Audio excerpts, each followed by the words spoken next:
दरगाह हजरत यूसुफ़ैन रहमतुल्लाह अलैह के साबिक़ मुतवल्ली सैयद निज़ामुद्दीन ने कहा है कि वक्फ बोर्ड अपने इख्तियारात का गलत इस्तेमाल कर रहा है। वक्फ बोर्ड को मजहबी रसूमात में मुदाखलत का इख्तियार नहीं है।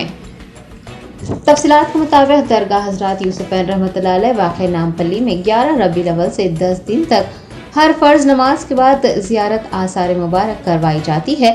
साबिक़ मुतवल्ली दरगाह हजरत यूसुफ़ैन रहमतुल्लाह अलैह सैयद निज़ामुद्दीन अदालती हुक्मनामे के साथ 11 रबीउल अव्वल को आसार मुबारक की ज़ियारत करवाने के लिए दरगाह यूसुफ़ैन पहुंचे थे। ताहम मौजूदा मुतवल्ली और वक्फ बोर्ड अमले की जानिब से दरवाज़ा बंद करते हुए चाबियां अपने कब्जे में ले ली गई। साबिक़ मुतवल्ली ने दरवाज़ा बंद कर देने के इक़दाम पर शदीद रद्दअमल का इजहार करते हुए कहा है कि वक्फ बोर्ड का ये इक़दाम गलत है, क्योंकि वहाँ कई ज़ायरीन आसार मुबारक की ज़ियारत के मुंतज़िर थे। उन्होंने इस इक़दाम को आसार मुबारक की ज़ियारत के लिए दरगाह आने वाले ज़ायरीन की तौहीन करार दिया है और वक्फ बोर्ड पर अपने इख्तियारात का गलत इस्तेमाल करने का इल्ज़ाम लगाया है। एक दरगाह के 2 मुतवल्ली होना ज़ायरीन के लिए हैरानी और परेशानी का बास है। वक्फ बोर्ड को इस सिलसिले में सख्त कानूनी कार्रवाई करनी होगी। हकीकत में मुतवल्ली कौन है उसकी तस्दीक करनी होगी ताकि दरगाह आने वाले ज़ायरीन को परेशानी ना हो।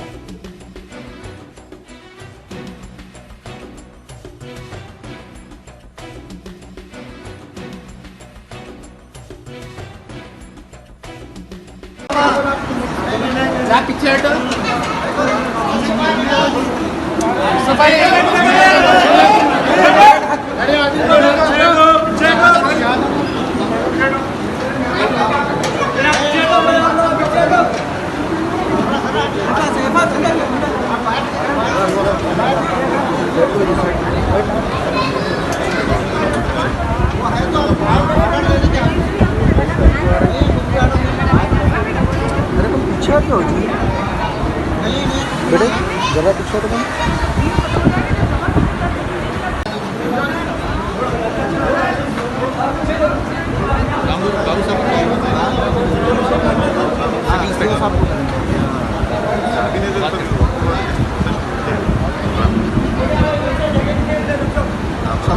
बाहर आ जाओ, थोड़ी देर से कर लेंगे।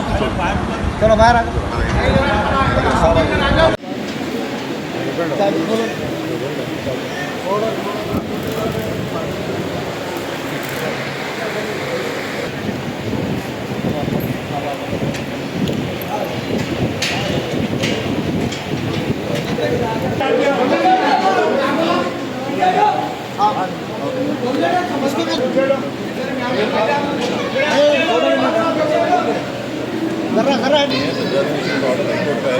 वो है तो आप ऑर्डर ले लेंगे। आप नहीं है, कुछ भी ऑर्डर नहीं।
अस्सलाम वालेकुम। आज 11 रबीउल अव्वल को जो हज़रात यूसुफ़ैन में मौरूसी तौर पर आसार ज़ियारत मुबारक होती है, आज वो अंजाम देने के लिए हम तशरीफ़ लाए थे। अल्हम्दुलिल्लाह हाई कोर्ट ऑफ तेलंगाना ने रिट पिटीशन नंबर 16072 के तहत ये कहा था,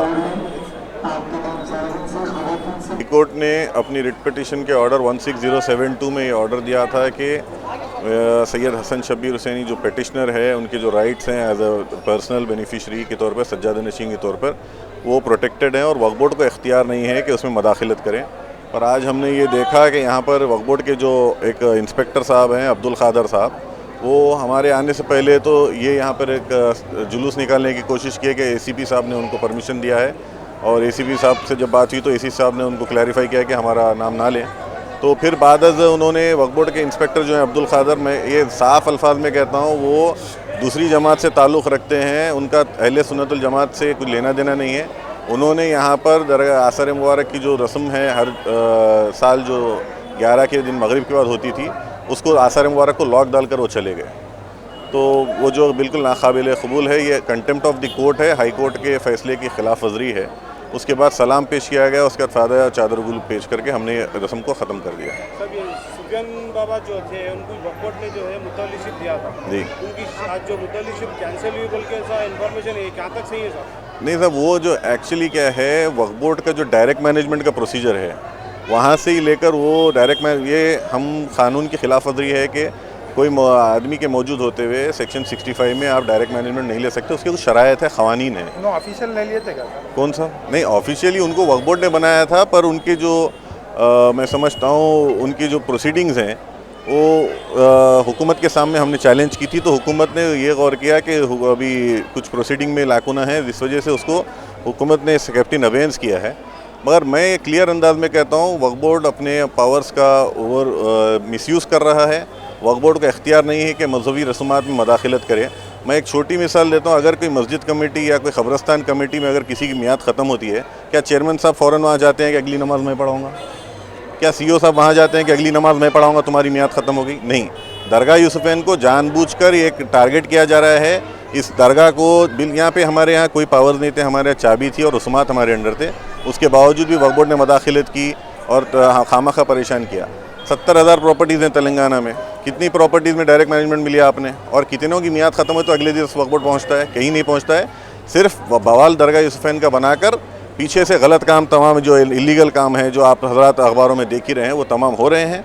मैं फिर एक बार तेलंगाना वक्फ बोर्ड से और तेलंगाना के हुक्मरान जनाब KCR साहब, हुक्मरान जमात के वज़ीर आला जनाब KCR साहब से क्लियर है, ये फ़ाइल आप मंगाएं और स्टडी कीजिए किस तरह दरगाह के मामलात में वक्फ बोर्ड मदाखलत करते हुए, हाई कोर्ट के क्लियर डायरेक्शन रहने के बाद कि वक्फ बोर्ड मदाखलत ना करे, रेस्पोंडेंट्स मदाखलत ना करें, उसके बावजूद भी ये मदाखलत कर रहे हैं, जो नाकाबिल कबूल है। ऑलरेडी एक कंटेम्प्ट हमारी चेयरमैन साहब और CEO साहब के ख़िलाफ़ चल रही है। फिर ये रिट पटिशन में जो इन्होंने खिलाफ वर्जी की है, बिलखुसूस मिलाद मुस्तफ़ा के दौरान जो आसार मुबारक को लॉक डालकर वो चले गए हैं जनाब अब्दुल खादर साहब, जो दूसरी जमात से ताल्लुक़, जो अहले सुन्नत से उनके अंदर नज़रियात नहीं मिलते, मैं कहूँगा बिल्कुल नाकाबिल कबूल है। ये मैं समझता हूँ वक्फ बोर्ड के इंस्पेक्टर हैं। जब अगर यहाँ किसी को मुतवल्ली अपॉइंट किया गया तो इनका इख्तियार था नहीं आने का। अगर हमें और ऑलरेडी जब हमारे पास सज्जादगी का ऑर्डर आ चुका था पिछले महीने की 30 तारीख को, तो वो भी हमने ऑलरेडी सबमिट किया था पुलिस स्टेशन में और CEO साहब के पास। उसके बावजूद इन लोगों की मदाखलत तो हम कंटेम्प्ट में बराबर चैलेंज करेंगे, इंशाल्लाह इसको बराबर से स्टिक करेंगे। जी नहीं, मैं नहीं समझता कोई पॉलिटिकल पार्टी इस दरगाह के मामलात में मदाखलत करना चाहती है। सब यहाँ के अक़ीदतमंद हैं, चाहे वो CM हो, यहाँ के होम मिनिस्टर हो, यहाँ के MP हो या MLA हो, तमाम के तमाम यहाँ पे अक़ीदत से आते हैं। पर वक्फ बोर्ड को आदत हो चुकी है कि दरगाह यूसुफैन में बवाल मचाए और अपने कुछ भी इशारों पे यहाँ सबको नचाते रहे। आपको क्या बोल के ऑर्डर दी साहब? रेस्पोंडेंट्स नॉट टू इंटरफियर करके क्लियर डायरेक्शन है कोर्ट में। Respondents not to interfere in the capacity and the rights of the petitioner, जो मेरे वालिद हैं, as in his duties in the capacity of सज्जाद नशीन। उसके बावजूद ये कंटिन्यूस मदाखलत कर रहे हैं, इसको हम बराबर कोर्ट में फिर से कंटेम्प्ट फाइल करेंगे।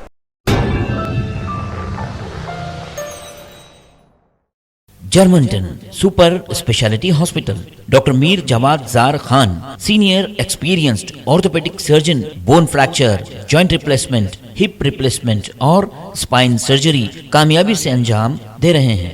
इसके अलावा neuro surgery, cardiology, gynaecology, dental, general medicine, dialysis और फिजियोथेरेपी जैसे शोबाजात में इंतहाई कामयाबी के साथ वाजबी फीस में इलाज किया जा रहा है। शेयरिंग और प्राइवेट रूम्स। अस्पताल में 24 घंटे MRI, CT scan, 2D digital x-ray, ultrasound, operation theatre, ICU और लैब की सहूलत दस्तयाब है। आपकी उम्मीदों के ऐन मुताबिक Germanten super speciality hospital, pillar number 150, Attapur, Hyderabad.